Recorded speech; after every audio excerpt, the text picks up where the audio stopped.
Assalamualaikum warahmatullahi wabarakatuh. Salam sehat tanpa narkoba. Seru sekali Sobat Menyala, kali ini kita bertemu lagi di podcast Ramadan. Ini adalah capture kedua atau sesi kedua setelah minggu lalu. Dan di sebelahku sudah ada Ibu Riri, beliau adalah Katim Rehabilitasi. Dan untuk kali ini tema kita, karena yang kita undang adalah Katim Rehabilitasi, nggak mungkin kita ngomongin yang lain. Jadi kita akan bicarakan tentang masalah rehabilitasi. Tapi sebelumnya seperti biasa, tolong yang di belakang kamera, kita mau pantun dulu, ya, siap? Siap. Oke. Ada Bu Riri, Katim Rehabilitasi. Cakep. Dari Pekanbaru datang ke sini. Cakep. Mari merapat dengan kami. Cakep. Kurang keras. Mari merapat dengan kami. Cakep. Bahaya narkoba yuk kita jauhi. Harum. Ada. Baik, bicara tentang masalah rehabilitasi, kami di BNI Kota Mataram punya yang namanya Klinik Pratama. Nah, Klinik Pratama itu apakah? Nanti bisa kita tanyakan lebih lanjut kepada narasumber kita. Tapi sebelumnya gimana kabar Ibu Riri? Alhamdulillah baik. Puasa lancar? Alhamdulillah belum. Sudah ada yang bolong? Alhamdulillah belum ada. Alhamdulillah belum ada kan. Kita bicara tentang masalah rehabilitasi. Rehabilitasi itu sebenarnya apa? Rehabilitasi. Kalau rehabilitasi kita bicara tentang rehabilitasi narkoba ya, narkotika itu adalah suatu proses pemulihan yang dilakukan pada penyalahguna atau pecandu narkotika. Di mana kita membantu penyalahguna ini untuk kembali pulih dari penyalahgunaan narkotikanya atau dari kecanduan narkotikanya.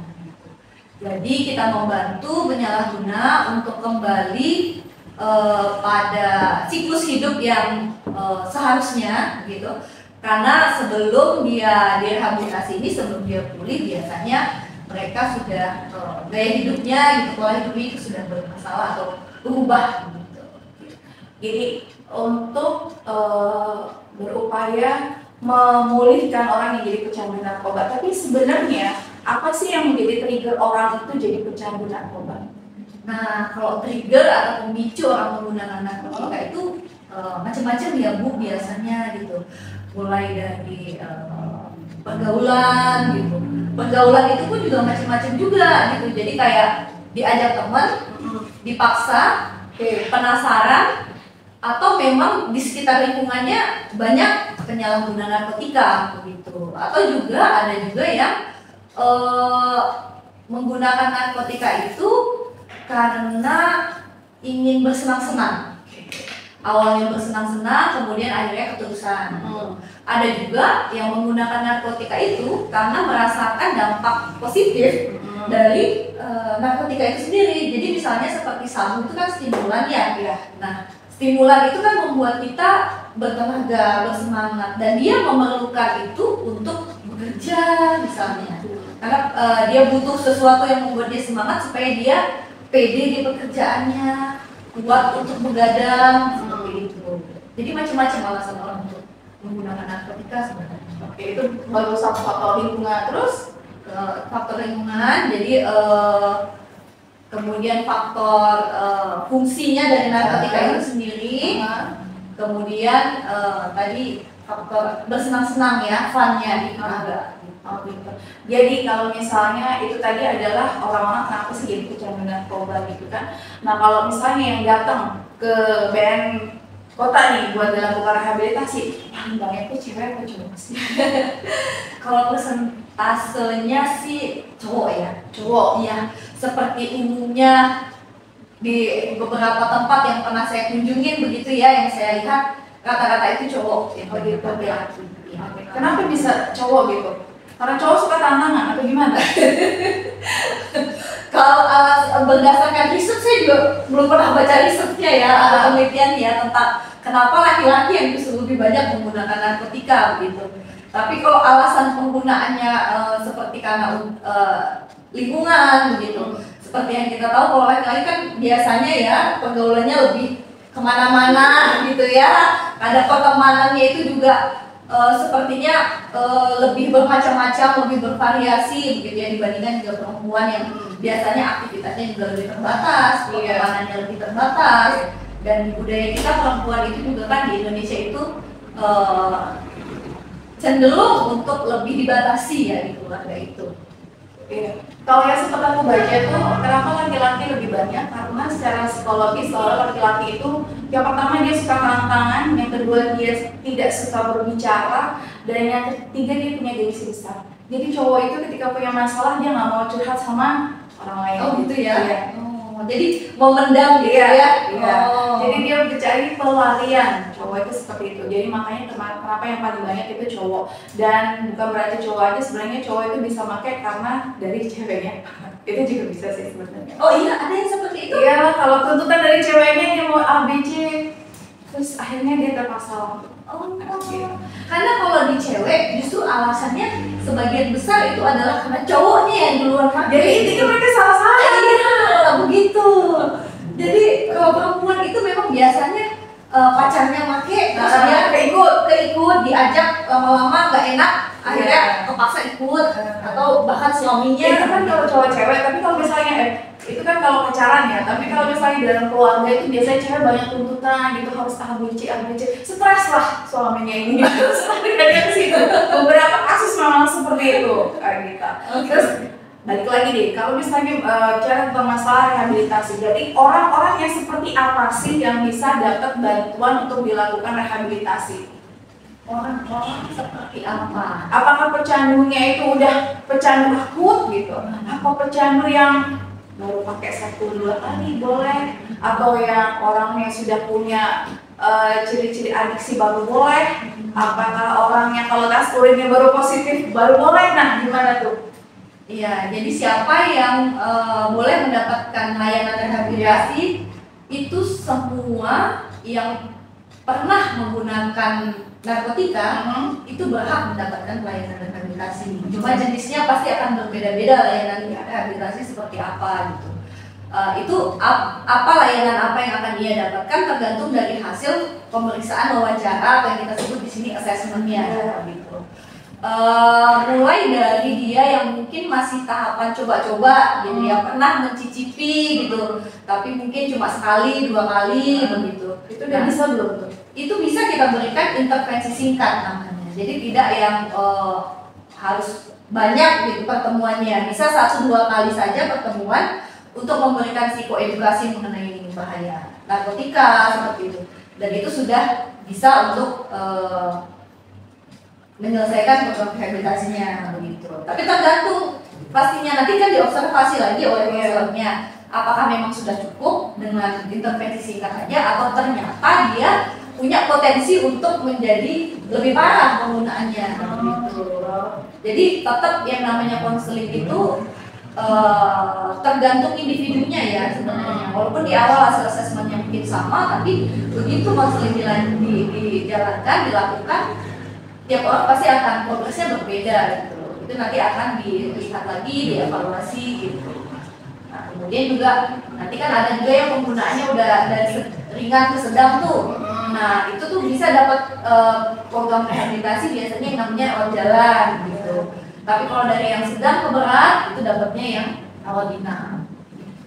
Jadi rehabilitasi itu adalah hak bagi semua pecandu, walaupun pecandu itu masih di tahapan coba pakai, tetapi dia sudah merasa ada yang berubah dari perilaku dia, ada yang berubah dari sikap dia, dan dia merasa kok ini ada sesuatu yang aneh dari dia, pun bisa datang ke sini untuk minta bantuan ya. Nanti bisa konsultasi atau di asesmen terlebih dahulu dan hasilnya nanti akan seperti apa gitu kan. Tidak harus ya pecandu berat gitu kan. Tidak. Jangan sampai menunggu sampai jadi pecandu berat bahkan gitu kan. Iya, betul. Terus gimana sih apa namanya? Alurnya nih, kalau misalnya seorang awam nih, kamu datang gitu, Oh, Mbak Widi kalau nggak tahu nih, iya, aku nggak tahu nih, Bu, gitu. Saya tuh bagaimana ya mau rehabilitasi gitu loh. Terus apa yang saya harus bawa? Iya, siap. Jadi kalau untuk rehab itu sebenarnya simpel sekali. Yang penting yang bersangkutan ini untuk dewasa dulu ya. Iya. untuk individu yang sudah dewasa. Jadi yang penting yang bersangkutan mau datang ke tempat layanan rehabilitasi yang ada gitu, seperti ke BNN Kota Mataram gitu, misalnya contohnya gitu. Datang bawa diri dan bawa KTP aja. Kemudian nanti akan diproses di sini registrasi, lalu di assessment, lalu nanti bisa langsung dikonseling di sini. Itu berdasarkan hasil assessmentnya. Kalau rawat jalan ya nanti rawat jalannya di BNN Kota Mataram bisa. Kalau rawat inap nanti akan direkomendasikan di mana yang sesuai gitu. Kemudian untuk yang di bawah umur, itu dibutuhkan wali juga ya. Selain kalau belum punya KTP bisa bawa kakak. Lalu nanti datang dengan walinya, karena nanti namanya di bawah umur otomatis masih di bawah tanggung jawab dari walinya. Gitu. Kalau misalnya yang datang guru BK, guru BP nggak bisa berarti ya? Guru BK, guru BP mungkin di awal tidak apa-apa ya, tapi tentunya setelah itu nanti kita akan minta untuk gurunya mungkin dia menghubungi orang tua sebagai memang wali begitu, karena yang bertanggung jawab atas anak ini kan orang tuanya, walaupun mungkin guru BK-nya juga sebenarnya peduli gitu ya Bu ya, tapi tetap kita akan minta orang tua. Dan dalam proses konseling untuk anak di bawah umur ini juga kan untuk dalam kategori anak itu keterlibatan dari signifikan other seperti pengasuh itu juga cukup signifikan gitu, karena kan dia tinggalnya masih dengan orang tua yang pasti, dia masih di bawah pengawasan orang tua, dia masih harus mengikuti aturan-aturan di rumah dan dari orang tuanya gitu. Jadi sangat besar peranan dari pengasuh atau orang tuanya itu. Jadi sebenarnya simpel ya, cukup hanya dengan membawa satu kartu bagi yang sudah punya KTP, silakan bawa KTP-nya. Kemudian kalau masih di bawah umur, silakan dengan membawa wali atau kakak sebagai identitasnya. Gitu. Kemudian nih rehabilitasi itu kan bisa di BNN ataupun di lembaga kesehatan atau instansi kesehatan lainnya. Apa yang jadi pembeda di BNN dengan instansi lainnya untuk rehabilitasi narkoba? Apa ya bedanya ya? Mungkin kalau di BNN ada saya gitu. Saya tahu jawabannya itu dari ayam ini.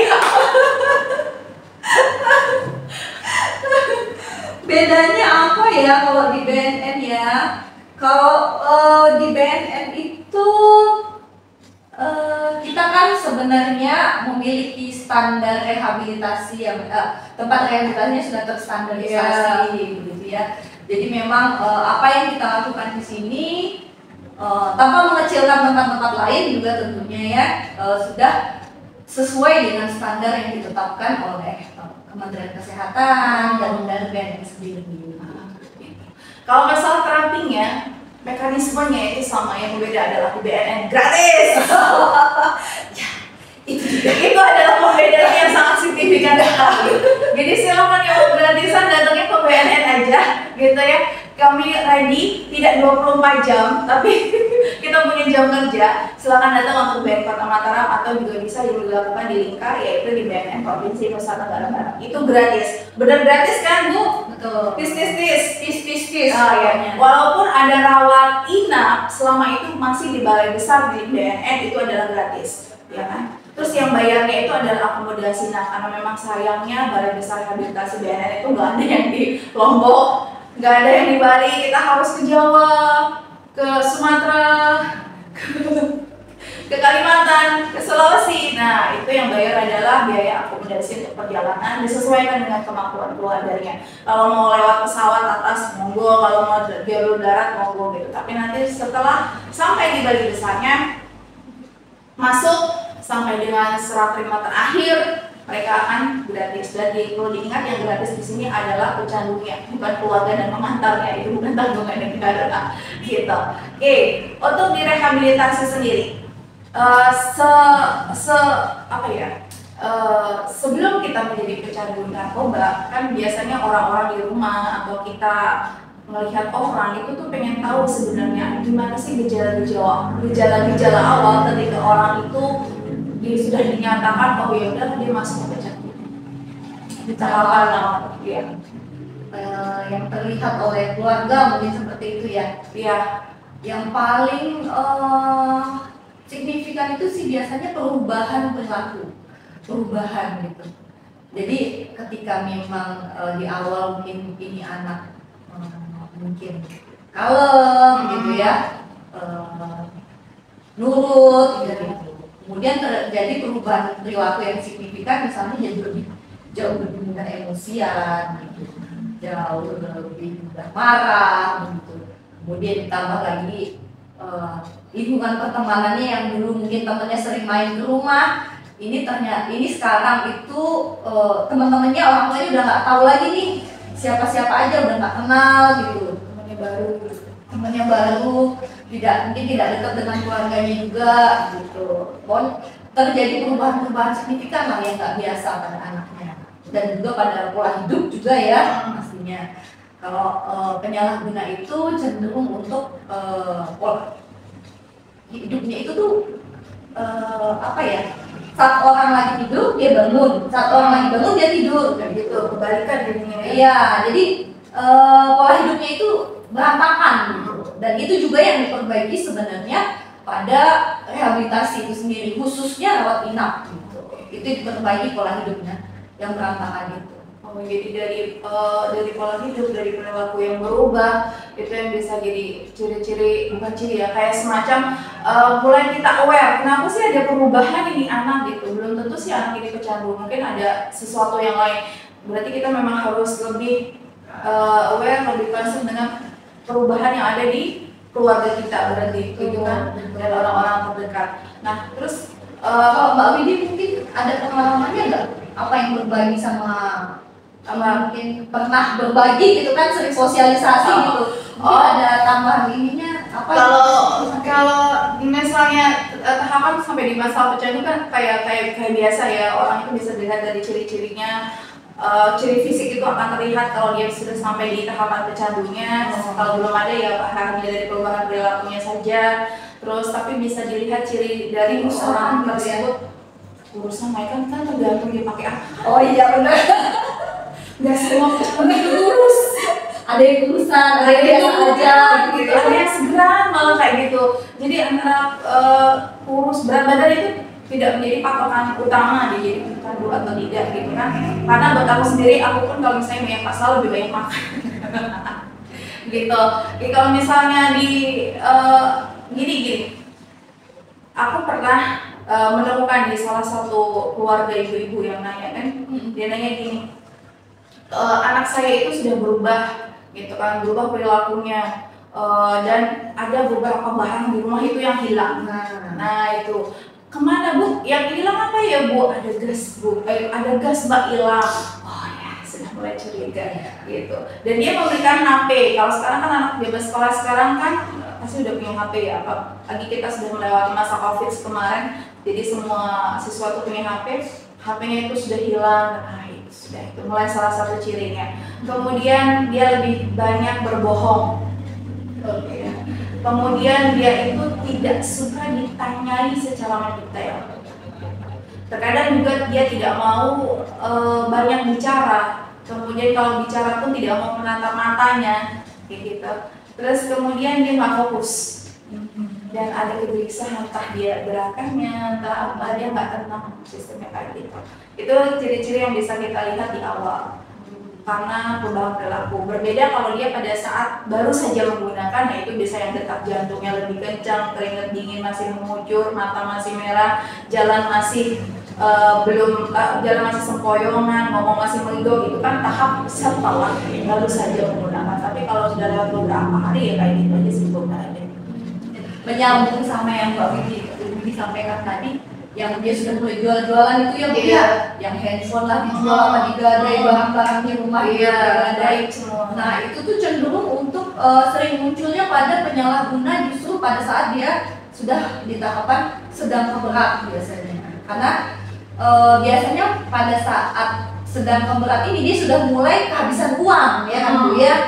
Makanya dia sudah bingung mau nyari uang tuh dari mana. Nah pada saat dia sudah mulai seperti ini tuh udah benar-benar warning sekali gitu untuk dia harus segera untuk direhabilitasi sebenarnya. Dan keluarga itu kadang sadarnya tuh ketika sudah di situ, Benar. gitu, bukan di tahap coba-cobanya. Benar, bukan di tahap awal gimana perubahan perilaku itu masih ada perubahan perilaku gitu, tapi baru sadar pada saat itu gitu. Atau sudah ada laporan atau pemanggilan dari sekolah atau ada tindakan kriminalitas tuh baru keluarga baru bilang, oh ada sesuatu yang terjadi sama dia, gitu.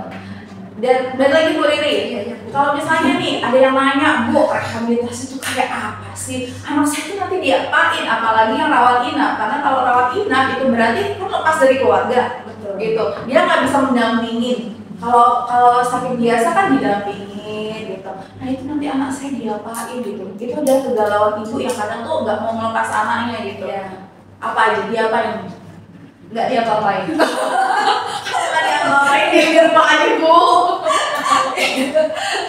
Jadi gini, kalau di tempat rehab BNN Kota Mataram itu kan rawat jalan ya. Nah kalau yang rawat inap itu kalau di Mataram ini kan bisa di RSJ salah satu tempatnya gitu. Kalau yang milik BNN itu paling dekat biasanya dari Cipelido ya, ya gitu.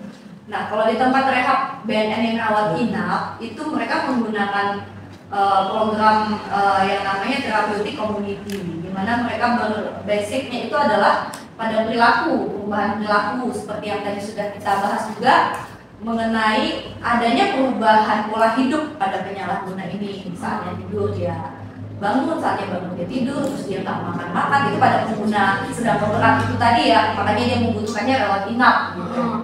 Kemudian pergaulannya gitu, jadi yang ada di otaknya itu, di hidupnya itu sudah lebih didominasi oleh gimana caranya saya bisa pakai sabu gitu. Gimana saya bisa pakai narkotika gitu, sudah itu yang didominasi, sehingga diperlukan di sini dia pendekatannya memberikan jadwal gitu ya, aktivitas sehari-hari kepada klien yang sedang direhabilitasi itu, mulai dari bangun tidur sampai dia tidur lagi gitu.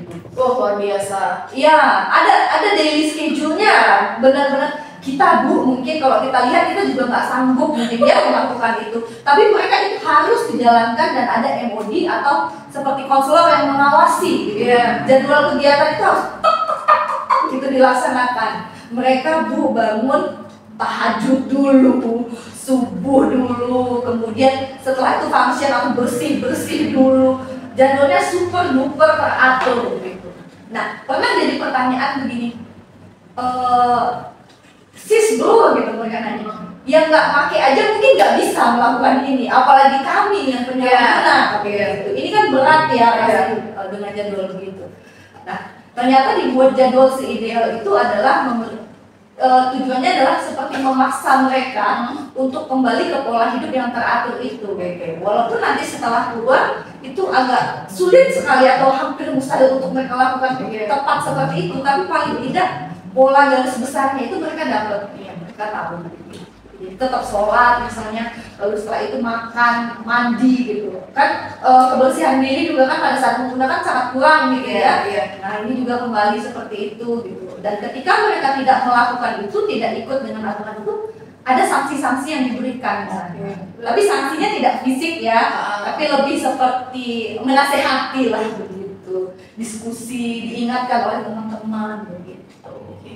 Jadi biasanya misalnya orang tua itu biasanya mereka akan panik atau khawatirnya anak saya mau diapain di sana kayak gitu kan.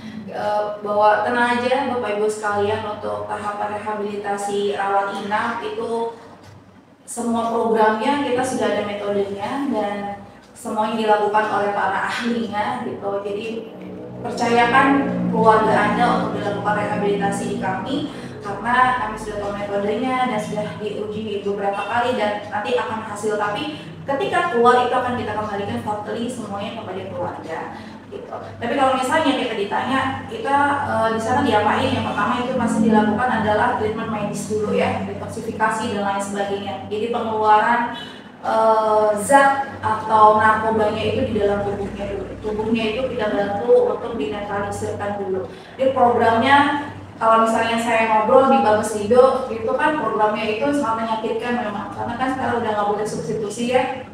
Nah, kalau untuk enggak sampai sekali, jadi programnya itu abstinen namanya. Iya. Untuk di 2 bulan sampai 1 bulan pertama tergantung kondisi kliennya. Jadi memang mereka tidak dibebaskan dari aktivitas apapun dalam waktu 2 sampai 4 minggu itu gitu. Sebelum mereka masuk ke program yang namanya primary dan kegiatan-kegiatan yang ada dari schedule-nya tadi seperti yang saya sampaikan. Gitu. Jadi tahapan yang paling berat adalah memang detoksifikasi awal. Itu ya, ibarat kata kita keracunan, nah itu bagaimana cara menghilangkan racun. Nah itu berjuang terlebih dahulu. Jadi memang yang paling lemah itu yang pada saat awal detoksifikasi. Nanti kalau misalnya sudah mulai berkurang dan lain sebagainya, kalau tahapan medis itu masih dipantau dengan dokter. Gitu. Nanti semakin lama semakin berkurang baru dimasukin yang namanya tadi ya daily activities itu yang mulai dari bangun pagi sampai kita tidur lagi gitu. Jadi Bapak Ibu sekalian tidak perlu risau, tidak perlu khawatir gitu. Menyakitkan, tapi menyakitkan itu hanya di awal saja. Tetapi karena kalau aku sih lebih senang ngobrolin yang awalnya memang ya sakit Bu. Kok ibarat ibu biasa makan nasi 1 piring, ibu kayaknya dengan porsi 1 piring, tapi besoknya karena ibu mau program diet, ibu hanya boleh makan 1 sendok. Gimana perut ibu? Gimana batin ibu? Gimana jiwanya ibu? Pasti akan ada kegelisahan. Itu baru nasi. Tetapi apalagi yang namanya narkoba itu gelisahnya luar biasa. Tapi jangan pernah takut Bu, oke? Jangan pernah ragu untuk membawa siapapun yang jadi pecandu untuk dilakukan rehabilitasi. Gitu. Kemudian garansi apa yang bisa diberikan dari BNN nih? Kan takut ya, nanti kalau anak saya tuh kerja loh, saya tuh sekolah loh, saya buat rehabilitasi, nanti aku gimana gitu. Apa sih yang bisa diberikan sama BNN? Kalau kita setiap klien yang datang ke BNN itu kita akan jamin kerahasiaannya. Jadi rekam mediknya selama dia menjadi klien kita di sini itu tidak akan kita berikan ke siapapun gitu, khususnya tanpa izin dari klien atau walinya. Karena apa ya? Karena itu seperti rekam medik pada umumnya itu memang itu sudah ada aturannya juga secara hukum.